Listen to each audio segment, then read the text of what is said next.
We are seeing these attacks on Western embassies. We're seeing violent protests in Yemen, Lebanon, several Middle Eastern countries as well. What do you make of the reaction by Muslims worldwide to what really isn't much of a film?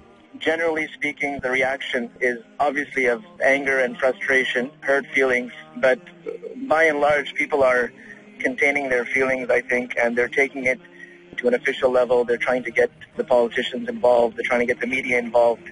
They're regrouping and having educational activities going on. For example, in the UK, some of the Muslims there got together and they thought a good way to handle this was to educate people about the actual Islam and the Prophet, peace be upon him. So they distributed over 100,000 copies of the Quran just over a period of 2 days. Definitely, the reaction is of anger and frustration, but we have some elements that are taking an aggressive step or an aggressive reaction, but I think most of the community is not responding in that way. The television images that I've been watching, they're not of reasonable people meeting in rooms discussing this reasonably.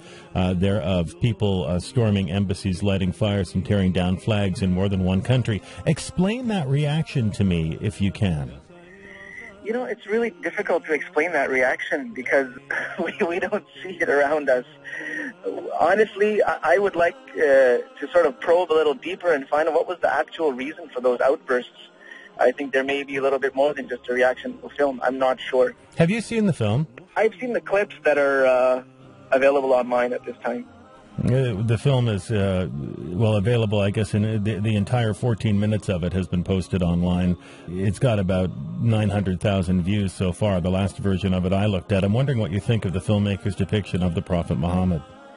I mean, it's absolutely disgusting, aside from the fact that it's a very bold falsification of facts and history. I could use even stronger words, but it's one thing to demonize a person or a faith, and it's another thing to, completely distort everything. There's many forms of hatred out there, but this is a brand of intolerance that I don't think there's any room for in the international community. This, though, is the most amateur of efforts. It's terribly shot. The audio is awful. The film is a joke, to be clear. How can people get upset about something that's so amateurish?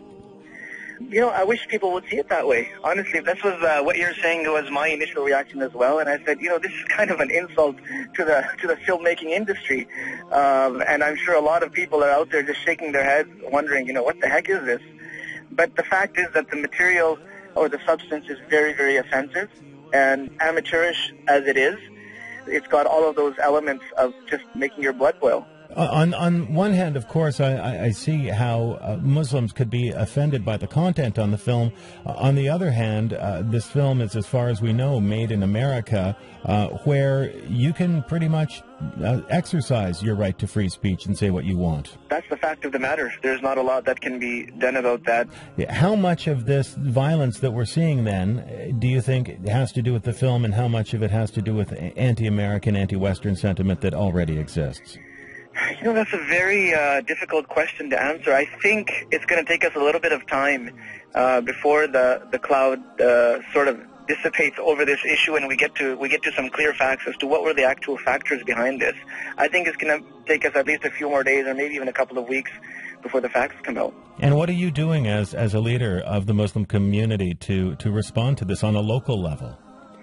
Well, I think on behalf of the BC Muslim Association, my responsibility is to, first of all, educate the people about this, even though the people here out in the West are pretty much well aware of what's going on and how it needs to be handled, but still explaining to them the importance of having those feelings of love and devotion to one's prophet, and in fact to all the prophets, and at the same time trying to take a mature approach to these things, and not, as I mentioned earlier, playing into this sort of a trap. In our weekly talks, like today, we have the Friday sermons. Imams all across North America are raising this issue and bringing up the concerns that come with it, and I think it's a pretty effective way of getting our message across, at least around here. And what are you hearing back? What are you hearing from other members of your community? They're asking us what they should do or what can be done. So we're trying to guide them and instruct them within their rights and within the legal structure here, what things can be done to voice their thoughts and their feelings over this issue. And I think we're directing people towards those channels. Awesome. It's great to talk with you this afternoon. We appreciate your time very much. Thank you. You're very welcome. Good to talk to you. Bye-bye now. Bye.